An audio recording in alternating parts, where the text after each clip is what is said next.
Hoy en Adoración Backstage, la fe que me sostiene. Yo recuerdo cuando yo me criaba allá en el pueblo de Yauco, y mis papás saben y mis hermanos también, había un hombre que vivía en el monte, se llamaba Gelo, y era un hombre que era como que no estaba bien, ¿verdad?, de sus facultades mentales, y vagaba por el monte.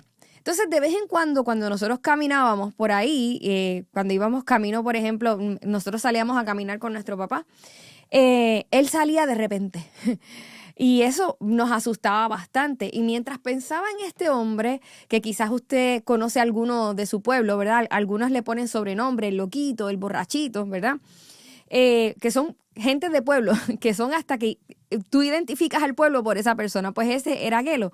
Mientras pensaba en Gelo, venía a mi mente Juan el Bautista. Porque aunque nosotros idealizamos a Juan el Bautista y quizás lo vemos en una nube con fuego alrededor de él, etcétera, etcétera, la apariencia de Juan debía ser algo similar en el sentido de que vivía a la intemperie, vivía en el desierto, comía escorpiones, comía serpientes. Y muy probablemente, si él viviera hoy día, muchos de nosotros le tendríamos temor. Sin embargo, había algo en la personalidad de Juan y en el caminar de Juan que era atractivo para muchas personas. Muchas personas le seguían. Y estoy muy convencida que ese algo se llama la fe inquebrantable de Juan el Bautista. Obviamente estaba lleno del Espíritu Santo, había sido escogido por Dios y esa llenura del Espíritu Santo hacía que mucha gente le siguiera. O sea, esa firmeza de Juan el Bautista inclusive era admirada por mucha gente. Quizás era temido por muchos, pero era admirado por muchos otros. Miren lo que dice la Escritura. Dice, yo a la verdad os bautizo en agua para arrepentimiento, pero el que viene tras mí, cuyo calzado yo no soy digno de llevar, es más poderoso que yo. Él os bautizará en Espíritu Santo y fuego. Su aventador está en su mano y limpiará su era, y recogerá su trigo en el granero y quemará la paja en fuego que nunca se apagará. Entonces Jesús vino de Galilea a Juan al Jordán para ser bautizado por él, mas Juan se le oponía diciendo, yo necesito ser bautizado por ti y tú vienes a mí. Pero Jesús le respondió, deja ahora porque así conviene que cumplamos toda justicia. Me parece interesante que a pesar de que esta era, digamos, la actitud, la apariencia de Juan el Bautista era sumamente fuerte, era sumamente firme, sin embargo, cuando Jesús aparece en escena, vemos el tono de Juan como que no era ese de sentirse superior o ser el superhéroe entre la gente. Juan está seguro de quién es él en Dios. Yo sé que yo soy, ¿verdad? Yo soy un profeta de Dios, pero yo me sujeto al Hijo de Dios. Y esto es bien importante porque hay inclusive doctrinas que se están levantando con la idea de que Juan el Bautista era el padre espiritual de Jesús. Tengamos cuidado con ese tipo de filosofías, amados hermanos, porque no hay nada en la Biblia que nos indique tal cosa. El Padre es, ¿verdad?, es Dios y Jesús es el unigénito de Dios. Él no tenía otro padre espiritual. Así que tengamos mucho cuidado con estas ideas porque aquí vemos inclusive la actitud de Juan nos presenta otra cosa. Juan era una persona firme, era una persona temida, era una persona que le decía las verdades a la gente en la cara, pero cuando está frente a Jesús, entendemos que su posición sigue siendo la de siervo de Dios. Y él se sujeta y dice, espérate, yo sé que yo llevo mucho tiempo aquí, la gente me admira, hay algunos que me tienen miedo, pero aquí yo no soy el cheche de la película. Aquí el grande es Jesús. Ahora, lo primero que quiero destacar de la vida de Juan en cuanto a su fe, aparte, ¿verdad?, de que asumían cuál era verdaderamente su posición de siervo de Dios, es que Juan no permitió que la familiaridad nublara su fe. Y eso es algo muy difícil porque Juan era el primo de Jesús, pero a pesar de eso pudo reconocer su autoridad espiritual. Miren qué maravilloso. Juan y Jesús eran familia, pero el ser familia no impidió que Juan pudiera recibir la autoridad de Jesús. Y yo no sé cuántas personas les ha sucedido, y tengo que confesar que a mí también, que muchas veces esperamos respuesta de Dios a través del ministro, a través de, qué sé yo, del cantante, a través del predicador, a través del pastor. Algunos esperan la palabra de Dios a través del profeta, pero quizás tienes a una persona en tu casa que como es tu familia, tú no puedes recibir ni un consejo, ni una sugerencia. Miren, amados, tenemos que tener cuidado con eso, porque la familiaridad es uno de los impedimentos más grandes de nuestra fe. La familiaridad inclusive impidió que los hermanos de Jesús creyeran en Jesús. La Biblia dice que los hermanos de Jesús no creyeron en él. Entonces, tenemos que tener cuidado. Juan, en cambio, siendo primo de Jesús, no impidió que la familiaridad nublara su fe. Muchas veces somos más fáciles para reconocer la autoridad de otras personas afuera, pero cuando se trata de los nuestros, de nuestra casa, no. Y sucede también en la iglesia. A veces queremos más al predicador que viene de afuera, pero no valoramos al pastor que nos predica, ¿verdad? Cada domingo y que está ahí cada domingo. Tenemos que tener cuidado con eso. Algo que mantuvo a Juan firme hasta el final, aún en su momento más duro, fue que no dejó que la familiaridad nublara su fe. Juan no permitió que su posición, que sus títulos ministeriales, su posición ministerial, ni sus años de experiencia nublaran su fe.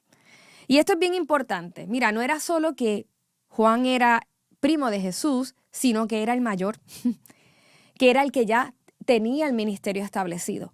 Jesús llegó en un momento donde era el pico del ministerio de Juan el Bautista.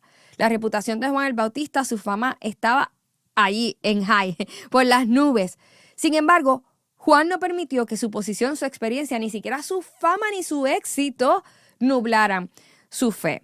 Es muy fácil, por ejemplo, recibir consejos de una persona mayor que tú, pero quizás si viene un hermanito tuyo de la iglesia que quizás lleva menos años en el evangelio que tú, quizás tiene menos experiencia ministerial que tú, quizás para ti se no sea a nosotros, voy a decir a todos nosotros. Quizás si la persona llegó ayer, quizás si nosotros llevamos 20 años de experiencia ministerial y viene otra persona que acaba de llegar, tú te resistas y digas, esta acaba de llegar, ¿verdad? Es como que lo que es nuestra posición y nuestras experiencias nubla nuestra fe. Interfiere con nuestro ego y tenemos que tener cuidado. Juan no permitió que ni sus títulos, ni la fama, ni el aplauso de la gente nublaran su fe, interfirieran con su ego y nublaran su fe. Juan no dejó que esto fuese un factor determinante en su fe. Miren, amados, quizás a lo mejor nosotros somos ministros o tenemos un lugar de prominencia o vamos a poner, somos jefes de una empresa y quizás viene una persona que sabemos que tiene mucho talento y que quizás tiene hasta más potencial que nosotros. Tenemos que tener cuidado a veces cómo tratamos estas cosas porque muchas veces las disfrazamos de otras cosas. Por ejemplo, en la iglesia podemos disfrazarlo. No, es que yo tengo celo de Dios, pero a veces no son celos de Dios. A veces es celo ministerial o celo terrenal. Que viene otra persona que tú sabes que tiene más potencial que tú y tú lo que haces es no, porque va a dividir la iglesia, no, porque va a esto. Tenemos que tener cuidado, amados hermanos. Juan no dejó que estas cosas sucedieran y que lo que fuese ni siquiera su posición de autoridad nublara su fe. Él siempre tuvo la actitud de recibir de Jesús. Sabemos que Jesús es el Hijo de Dios, pero también era menor que Juan. Y eso pudo haber, si Juan no era el hombre que fuese y no hubiese tenido la actitud correcta, eso pudo haber interferido en su fe, pero no interfirió con su fe. Una vez Jesús entra en escena, olvídate del tiempo que yo llevo ministrando, olvídate de que yo tenga más experiencia ministerial, ahora el micrófono se lo doy a él, porque él es el Hijo de Dios. Ahora, Juan no permitió que el éxito de otro nublara su fe. Él no permitió que su éxito nublara su fe, pero tampoco permitió que el éxito de otra persona nublara su fe. Miren qué interesante. Una vez Jesús aparece en el escenario de Juan, el ministerio de Juan comienza en detrimento, a decrecer, al punto de que personas que seguían a Juan el Bautista ahora comienzan a seguir a Jesús y esto produjo malestar en personas que seguían a Juan el Bautista. Sin embargo, miren lo que sucede. Vienen estas personas y le dicen lo siguiente a Juan. Maestro, fíjate que ahora el hombre de quien diste testimonio, que estaba contigo al otro lado del Jordán, está bautizando a la gente y todos lo siguen. Este acaba de llegar y ahora te está comiendo los dulces, Juan. Y Juan le responde lo siguiente. Nadie puede tener nada si Dios no se lo concede. Ustedes mismos son testigos de que dije, yo no soy el Mesías. Solamente soy el que Dios envió para prepararle el camino. La novia únicamente es del novio, pero el amigo del novio espera y está atento para cuando él venga. El amigo se alegra cuando escucha la voz del novio. esa es la misma alegría que siento ahora que Él está aquí. Ahora a Él se le debe prestar más atención y a mí menos. Mira lo que dice, la novia es únicamente del novio. Tenemos que estar conscientes de eso, ¿verdad? Porque a veces llevamos mucho tiempo en el ministerio y a veces nos creemos los dueños de la iglesia, pero aquí Juan el Bautista, a pesar del respaldo que tenía de Dios y de todo la experiencia ministerial que él tenía, él puede reconocer y decir, uy, la novia no es mía, o sea, la iglesia no es mía, la iglesia es del Señor. Tenemos que tener cuidado con eso, porque a veces actuamos y vivimos como si la iglesia fuese nuestra, ¿verdad? No, la iglesia es del Señor. Y él dice, tengo alegría ahora, yo estoy alegre de que el novio haya llegado y ahora se le preste más atención a él que a mí. En otras versiones dice, es necesario que yo mengüe y que él crezca. ¿Cuánto cuidado debemos tener con eso, verdad? Cada vez que nos hagan comentarios contra otro ministro debemos tener cuidado. Estas personas vinieron y a veces vienen como si fueran bien amigos, como que lo que yo quiero es tu bien, Lorel.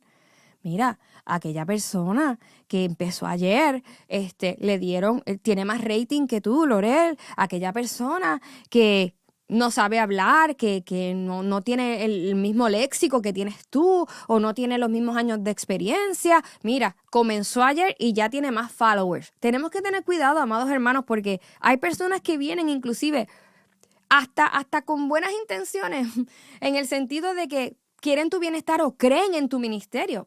Eso lo podemos entender, pero tenemos que tener cuidado de entender que todo lo que podamos hacer es permitido por Dios. Que todo lo que yo pueda hacer, me escuche una persona o me escuchen dos o me escuchen 2 millones, lo permite el Señor.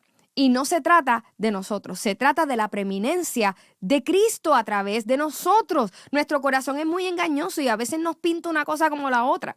Tienes que tener cuidado porque aquel llegó el otro día y ahora la están poniendo a cantar más que tú. Mira eso, la están poniendo a cantar más que tú cuando tú tienes más años de experiencia. Tengamos cuidado, amados hermanos, de cómo respondemos ante estas cosas. Juan no permitió, ¿verdad?, que el éxito de otra persona nublara su fe. Él sabía quién era él, a qué había sido enviado y no permitió que el éxito de Jesús nublara su fe y le produjera celos que impactaran su relación con él y con el Padre. Ustedes se imaginan que Juan el Bautista se hubiese dejado llevar por los amigos y hubiese dicho, ven acá Jesús, tú sabes, yo llevo aquí mucho tiempo y tú acabas de llegar y me estás dividiendo la iglesia. Tengamos cuidado, amados hermanos. Ahora, hay otra cosa que hizo Juan el Bautista que creo que es una de las más importantes de todas. Juan construyó amistades que le ayudaron a fortalecer su fe. Miren, Juan el Bautista no era un superhéroe. Quizás parecía un superhéroe para muchos porque era firme, porque era fuerte, pero era un hombre vulnerable. Y él tuvo un ministerio exitoso, discipuló, bautizó a muchos, pero él sabía que no podía sobrellevar esto solo. Y en el momento más duro de su vida, donde Juan había sido encarcelado y donde iba a ser puesto para, ¿verdad?, que le iban allí a decapitar, Juan flaquea en su fe, como que se tambalea en la fe. Y en un momento llama a unas personas, a dos de sus amigos, no me acuerdo cuántos eran, no dice la Biblia, pero llama a partes de sus discípulos y les dice, mira, vayan a preguntar, busquen, indaguen, ayúdenme con estas dudas que tengo. Amados hermanos, ¿cuántas veces pasamos por dudas y necesitamos a gente que nos aclare las dudas? Miren, si Juan lo necesitó, ¿cuánto lo vamos a necesitar nosotros? Por eso no podemos aislarnos de la congregación, no podemos estar lejos porque van a haber momentos de duda y de crisis donde vamos a necesitar que gente indague por nosotros. Mira, ora por esto porque no sé qué hacer. Allí en la cárcel se estaba cuestionando si Jesús era Jesús. Quizás se lo estaba cuestionando porque Jesús no había ido a verlo. Miren, y yo creo que esa es la causa de las mayores crisis de fe. Sentirnos como que Jesús nos abandonó, como que Dios no está, ¿verdad? Juan el Bautista estaba en la cárcel, Jesús estaba ministrando, ejerciendo la voluntad de su Padre, ministrando, sanando mucha gente, atendiendo a mucha gente, y Juan está en la cárcel solo, y él dice, espérate, Dios me dejó solo. Entonces, pues, yo creo que fue un error. Miren, cuántas personas que hoy me están escuchando quizás están pensando, yo creo que fue un error servir a Dios, yo creo que fue un error seguir a Jesús, yo creo que fue un error estar en el ministerio porque ahora estoy solo, como que todo el mundo, Dios mismo me dejó solo. Miren, Juan el Bautista pasó por esa crisis de fe. Quiero decirte que si estás pasando por eso, Juan también lo vivió. no es algo externo a grandes hombres de Dios en la Escritura. Ahora, ¿qué hizo Juan con esa crisis y con esas dudas? Juan no dijo, ok, pues como yo me siento solo y como él no me ha venido a ver, olvídate de esto, yo lo voy a entregar a él y que a mí, olvídate, yo voy a hacer algo aquí. No. Juan mandó a preguntar. En el momento en que se cuestionó si servir a Jesús era buena idea o no, si ese era o no era, él salió de dudas. Él dijo, no, yo quiero, yo voy a buscar más de Dios, yo voy a indagar en este asunto, yo no voy a dejar que mis pensamientos me acorralen. Ya yo estoy en la cárcel, pero yo no voy a dejar que entonces mis pensamientos me acorralen y me nublen la fe. Entonces, cuando los amigos de Juan van a preguntarle a Jesús, miren lo que Jesús responde. Dice, vayan y díganle a Juan lo que están viendo y oyendo. Cuéntenle que los ciegos ven, los cojos andan, los leprosos quedan limpios de su enfermedad, los sordos oyen, los muertos vuelven a la vida y a los pobres se les anuncia la buena noticia. Dichoso aquel que no encuentre en mí motivo de tropiezo. En otras versiones dice, dichoso aquel, bienaventurado es aquel que no haya tropiezo en mí. En otras palabras, dichoso aquel, el que no me ve a mí como un tropiezo en su vida. ¡Wow, amado! Te lo digo a ti que me ves o que me escuchas. Bienaventurado aquel que no ve a Jesús como un tropiezo en su vida. Bienaventurado aquel que no ve a Jesús como un motivo de vergüenza o de tropiezo. Ahora, a mí me impresiona mucho que cuando los amigos de Juan van donde Jesús a preguntar si él era el que era, Jesús no avergüenza a Juan. Fíjate que él pudo haber dicho, oye, tanto tiempo que llevas en el ministerio y ahora dudas, tantas cosas que has visto, tantos milagros que has visto y ahora tienes crisis de fe. Miren, Dios no es así con nosotros. Dios entiende cuando nosotros tenemos crisis de fe. Y me parece maravillosa la actitud de Jesús con Juan, porque Jesús pudo haber dicho, oye Juan, tú y yo que nos criamos juntos y ahora te pones con esto. Wow, tanto tiempo que llevas en el evangelio. Wow, tanto que conoces de Biblia y ahora estás dudando. No.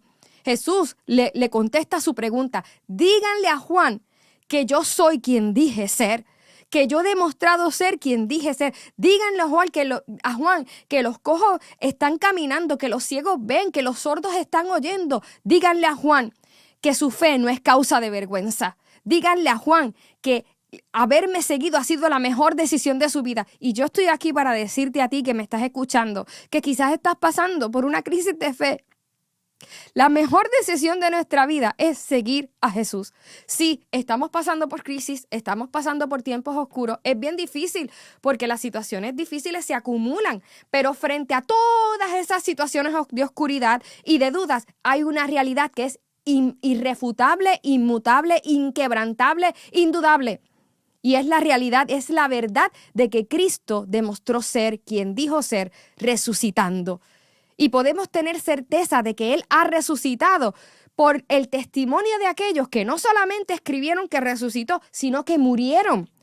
Murieron ante esa verdad, sosteniendo esa verdad. A pesar de que tenían la muerte delante, como Juan el Bautista, pudieron decir, wow, tengo la muerte delante, pero es que no puedo negar lo que he visto. Mis ojos lo han visto resucitado. Y yo en esta semana hablaba con una amiga que está pasando por un momento bien difícil. Y yo les confieso, amados, que yo decía, cuando esta amiga me contaba lo que estaba viviendo, yo decía, no sé qué decir. Hay momentos, amados, que no. Solamente yo lloré con ella. Y yo la miraba llorando, yo la abracé y yo decía, no sé qué decirle. Y solamente lo que pude decir, amiga, Jesús es quien dijo ser. Y ante esta situación que estás viviendo, todo lo que te puedo decir, he's the guy. Él es la persona que tenemos que seguir. Tenemos que seguirlo. A pesar de lo que estamos viendo, y a pesar de lo que estamos sufriendo, como Él ya lo demostró. Esa es una verdad irrefutable.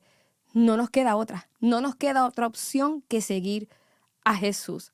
Sabemos que tenemos una esperanza viva y la esperanza de un futuro glorioso con Jesús, pero también sabemos que aquí en el mundo hay sufrimiento y hay momentos oscuros, así como lo atravesó Juan. Pero yo te quiero decir, si tú estás atravesando por ese momento, Jesús, He is the guy.